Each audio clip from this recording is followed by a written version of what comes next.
Transgender Awareness Month, the whole month of November. So we were saddened that they weren't able to participate in the flag raising last year, and also a really wonderful event, Transgender Day of Remembrance. So I'm going to give you a lot of highlight and kudos. They led a lot of discussion, they challenged a lot of topics, and they brought a lot of awareness, and we brought a lot of things that they brought to the table into fruition for that event. So they weren't able to be there. So them being here right now is really important. So let's open up our hearts and let's open up our ears and just kind of let's lean in, okay? Thank you, Naya. You're very welcome. Now, 2022, I'm here, I'm queer. Yes. And I'm ready to do this, dear. Thank you, Naya and the LGBT Center for the platform and for everything that you and all the staff and volunteers do every day to make my life and the lives of so many other people better in ways that you can't even imagine. I really enjoy the trans coming out and trans mask and the non-binary support groups and all that they do in facilitating, all the facilitators, Sean and Connor, and everyone in the past that has helped a lot of people. I found that the support groups are great not only for learning about how to come out, they also teach me about how to navigate transitioning and being me. The center has provided resources and opportunities for connection and friendship, and I appreciate that so deeply.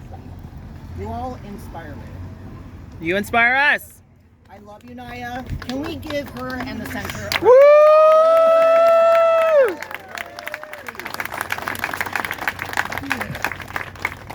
How's everyone doing today? Good. Awesome. I like to hear that. I'm a, get ready for this, Taiwanese, Cantonese, American, trans, non-binary, gender fluid. Sorry, I'm gonna slow down. Pansexy. Non-monogamy practicing chef, artist, lover, drag king, and just all around queerdo. I'm just such a queerdo. To me, trans, non-binary, and I use this term to include all gender expansive identities. Trans, non-binary visibility means us showing up as our authentic selves, and our allies, or rather, our advocates and accomplices. Yeah. Fighting and advocating for us. I got a question. Yes. What's an accomplice? Because Yes. there's an ally, there's performative allyship, and then there's accomplice. What is an accomplice? Yes. Ally is someone who prescribes for themselves that term because they support things, but it's performative. An advocate is someone who fights for you, who advocates for your rights, who does the work. An accomplice is someone who stands between you and an aggressor, who gets in between the people Yes. and does that shit for you so you don't have to fight for yourself. Yes. They're willing to lay down their life for you. Y'all, I'm exhausted. I have to live my life, fight for my rights, just to be me every single day. No one should have to bear this burden. And I don't want that for any of you, any of your children, any of your relatives. So having my cisgender, queer, and straight friends take on the responsibility to fight for our equal rights in jobs, healthcare, and really just in life in general means I can actually breathe and just be me. I can actually live my life and enjoy it to the fullest. Now, to live my life visibly out loud in public means being out and not fearing discrimination. Working as the head chef and artist of my small business, Chris Mok Creations, I want to feel supported and uplifted. I sometimes feel a need to hide my trans and non-binary identities because I don't want to be judged. I don't want to not gain business. I don't want to not have access to spaces. And that's just sad, right? I mean, come on. Another aspect of dealing with being out is in healthcare. It means having all of our gender affirming needs met and removing barriers to our access. We want trans and non-binary people to have respectful and dignified healthcare every day.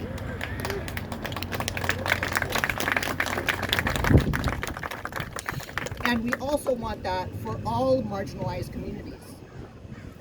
We do this in solidarity, we do this in community. It's important for myself, with my privileges as an Asian person, to stand with and for my Black siblings, for my Latinx, Brown, Indigenous, Native American siblings.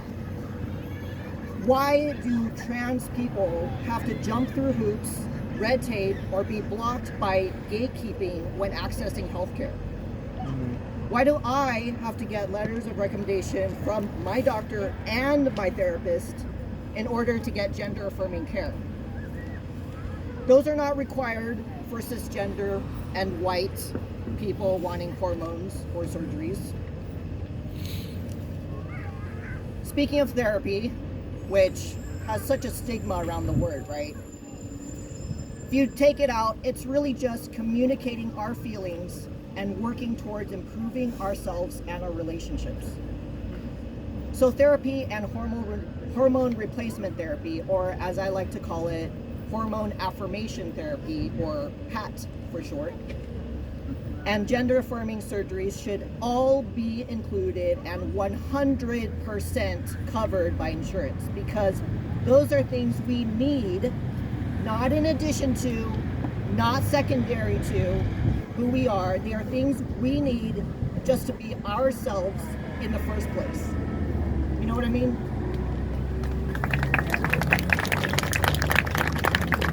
That's what visibility means to me.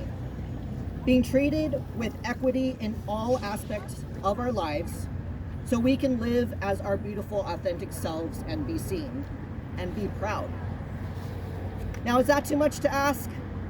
No. I don't think so. To have these visions come to life naturally, that means there needs to be change.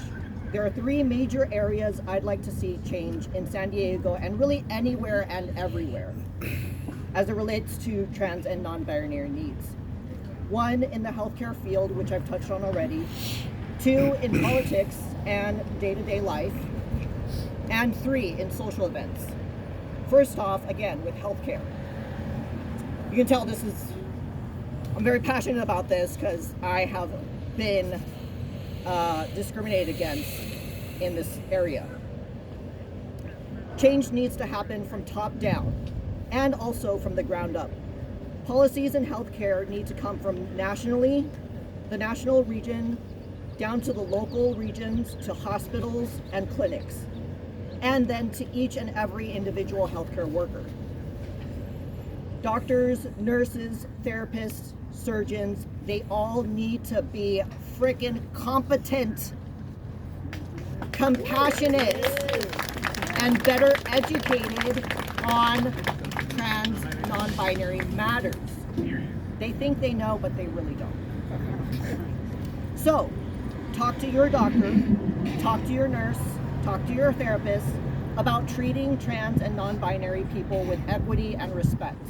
And this is a call in for all of you cisgender folks out there who have that privilege to be able to voice that and know that you're not going to be in that moment hurt by this person that you're talking to.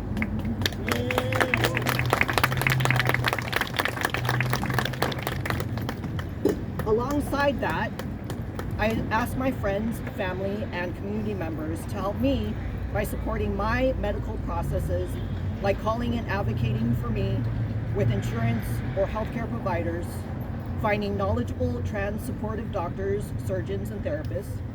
Also, please donate to my fundraisers, send me a meal, come by and say hello, give me a love. Cash App. That info is at my table. Ow. And really what would help me is for you to help your trans and non-binary loved ones. Just ask them what they need. It's as simple as that.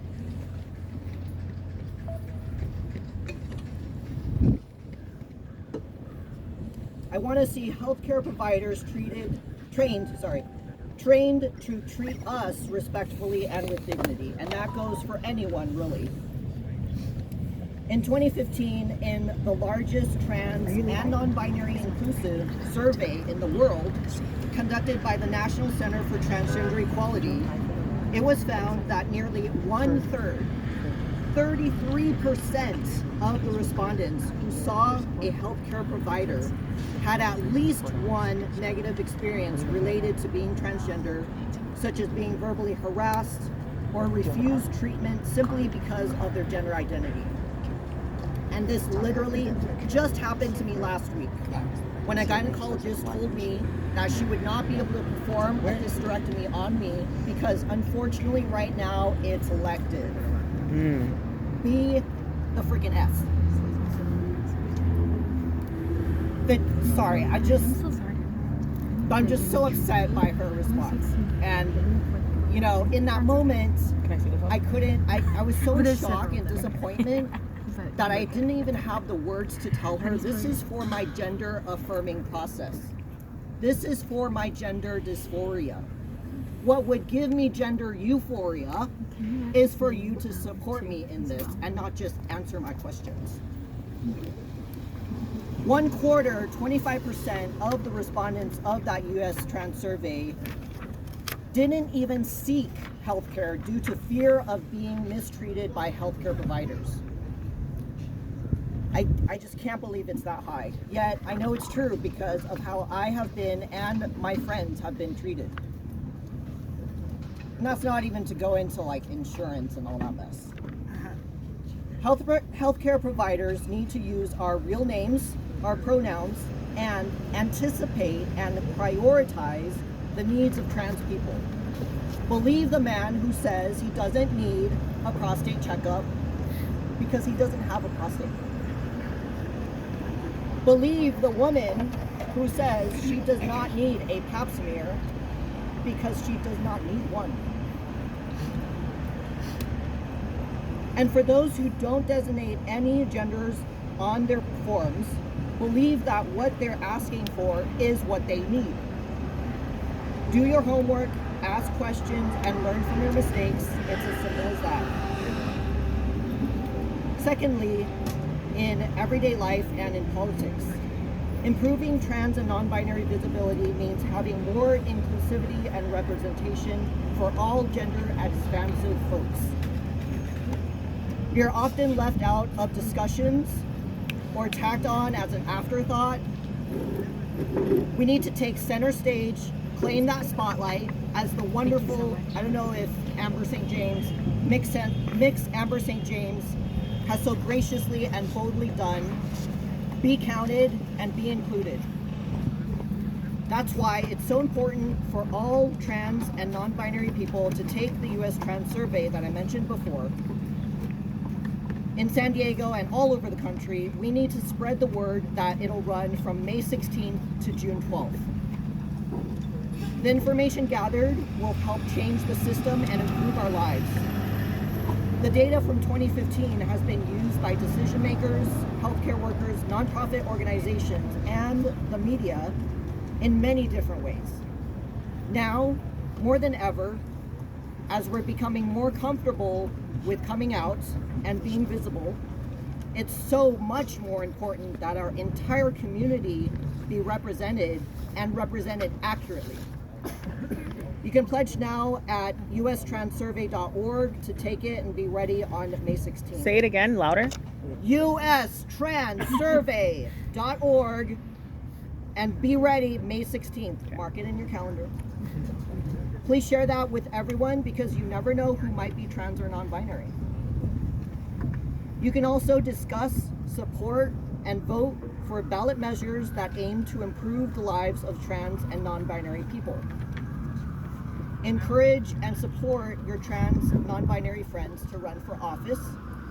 Do work that changes policies, or encourage them to start their own company or nonprofit. Volunteer to help them. And last but not least, social events. I'd like to see more representation and services for trans and non-binary humans at San Diego Pride and all throughout the year.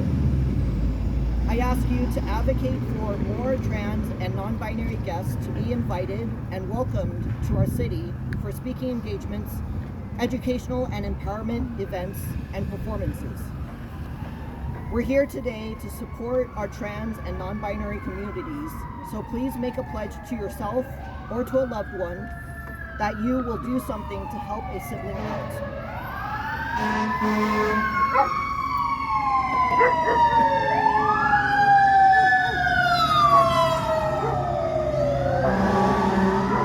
I love that dog.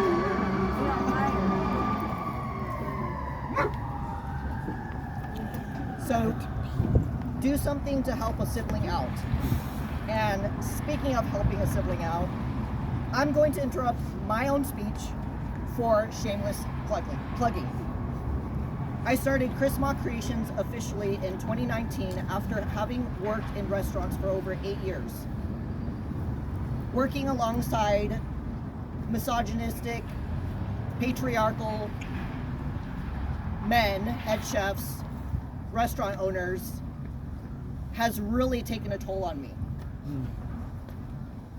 To love to cook and to nourish people's souls is one of my life's callings.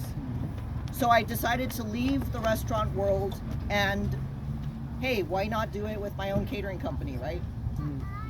So show up, share, and refer my catering and consulting services. Buy some spices to spice up your life. Buy all of them. Tell your friends and family. I'd really appreciate any help, and I thank you in advance for that. And I'd love to talk to you later at my booth. You can check out my website, chrismokcreations.com, and my last name is Mok, M-O-K, like I'm okay. Another one of my passions is, as I said before, I'm a drag king.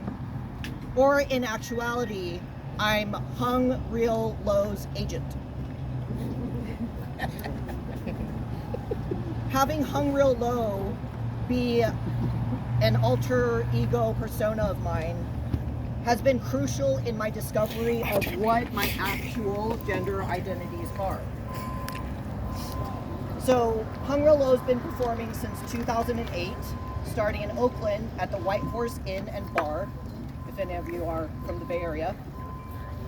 And he also has performed here in San Diego starting in 2016, first at the Trans Pride fundraiser at Gossip Girl. He's also performed at Whistle Stop, and I forget what all the bars' names are now because pandemic. So check him out on Instagram at HungRealLow, all one word, no W at the end, because L-O is a Chinese last name. He'll be performing at Pride in July and would be happy to see you all there at the QAPIMEDA stage, or the Asian area. Which song are you performing? It'll be a surprise. Okay. Leave a little mystery. When he first started performing, it was all about conquering that fear of getting on stage and just being out there, putting it all out there, having fun, you know, drinking with his friends and getting sloppy. But when my brother outed me to our parents about it in 2009, my dad said he was afraid I'd become a man in a very condescending and aggressive manner. This was about 7 years after I'd come out to them as bisexual, really queer, but I couldn't explain that in Chinese. I just don't have the language or the capacity for it, so I just say bye. So I explained to them that dressing up was fun. It was a performative thing, like how I used to do ballet when I was a kid. I missed that rush and that adrenaline, you know, right before going on stage, you know, afterwards, having fun, you know, finding that song and practicing. What has really been amazing about exploring drag is that in hindsight, all those instances when someone referred to me as he, or as sir, or as hung, or Mr. Low, those were actually clairvoyant instances of affirmation of my gender identities. mind-boggling. When I realized that, I was like, so I didn't know at that time that I would also realize actually that I am gender nonconforming too. In 2018, after 20 years of being out to my parents in my sexual orientation, I came to find out that my dad thought that I was disgusting for loving men and women. He also said some other very atrocious insults, but I won't subject y'all to that hate right now. Basically, about a week later, I called my mom and I told her that Dad was wrong, he was hurtful, and that he needed to apologize to me. She said, okay, hold on, let me pass the phone over to Dad. I'm like, no, he is gonna tell me to my face. So when we next saw each other, he did apologize, and this was all prior to my realization that I'm trans non-binary, right? So my dad said he looked up what it meant for women to love women. Now, I can't imagine what he found on the interwebs when he researched that, but probably some pretty fun stuff, actually. So he looked that up and, he said, so he found a quote that someone said. And my parents are not that religious, but this really touched his heart. God made us in this way, and society needs to accept us for the unique and beautiful beings that we are. He said he was sorry, and mind you, that's a big deal in Chinese culture for a father to apologize to his child, let alone his daughter. So he apologized and added this one line, which to me felt like a caveat. He said, live your life, and then some Chinese word that I didn't understand, which I figured out eventually that it meant fearlessly. Live your life fearlessly. We all...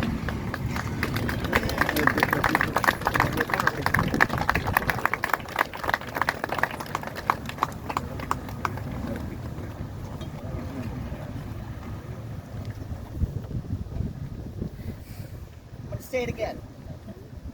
Live your life fearlessly.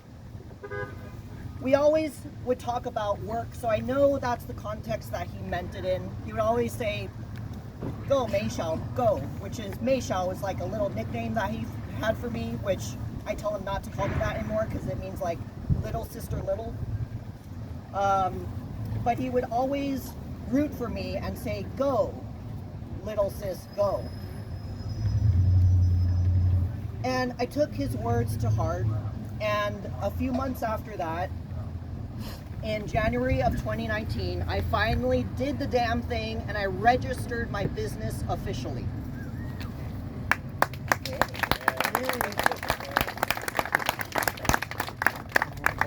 I also started attending the trans coming out support groups to explore and see what people had to say about their experiences and whether or not that would resonate with me, and oh geez, it certainly did.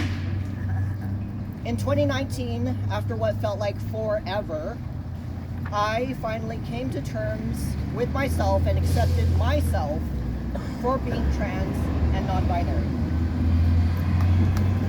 That was also the time when I met some other queer Asian folks.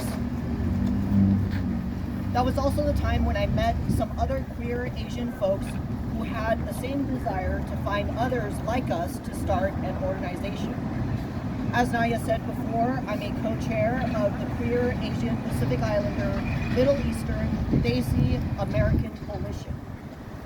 It's been an honor and pleasure to have founded the organization alongside my siblings, who all do such amazing work and contribute to improving the lives of LGBTQI+ people.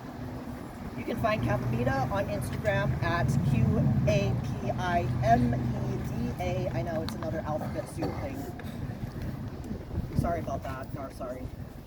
We hold meetings for queer APIMEDA folks every fourth Wednesday of the month via Zoom for those that want to get involved. From May 29th to June 4th, we will be producing, alongside NQAPIA, which is the National Queer Asian Pacific Islander Alliance, a week of programming and social events called QAPIMEDA Week, Queer Trans Asian Pacific Islander Week, QAPIMEDA. I will be presenting a free webinar on Monday, May 30th, called Beyond the Gender Spectrum, Exploring Gender Identities, Gender Expressions, and Sexual Orientation. Love it. And I'm done plugging for now. Thank you. You can find all that info at my booth later. I've got some cute stickers from QAPIMEDA as well. And now back to the regular scheduled speech. Change needs to happen in our hearts and minds first. Change can be effective individually and is so much more powerful in the community. There is love in collective power. Speaking of collective power and community power, I'm working in the office of the State Senate President Pro Tempore Tony Atkins on a partnership project with Lambda Archives of San Diego. Stay tuned for more on that in the coming months. Can't wait. From my heart, I'm sincerely grateful for this opportunity to work both with Lambda Archives and my friend Joyce Gaviola and Senator Atkins. While working on the project, I have had the opportunity to learn what Senator Atkins has contributed to our collective efforts. She's so down to earth, so empathetic. She is supportive of trans and non-binary people. So supportive that in 2017, she authored and helped pass 2 bills that advocate for bringing trans non-binary folks closer to full rights. One of them being that trans and non-binary incarcerated people are able to petition to have their name and gender marker changed while incarcerated.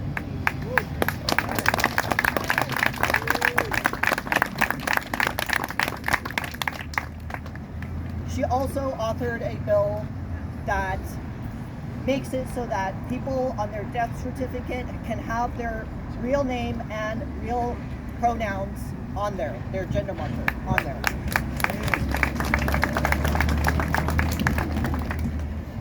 I'm also very grateful for all of you here, my comrades and my friends. Thank you for being open to change and taking action, and please, please spread the word and make good trouble for us. Thank you.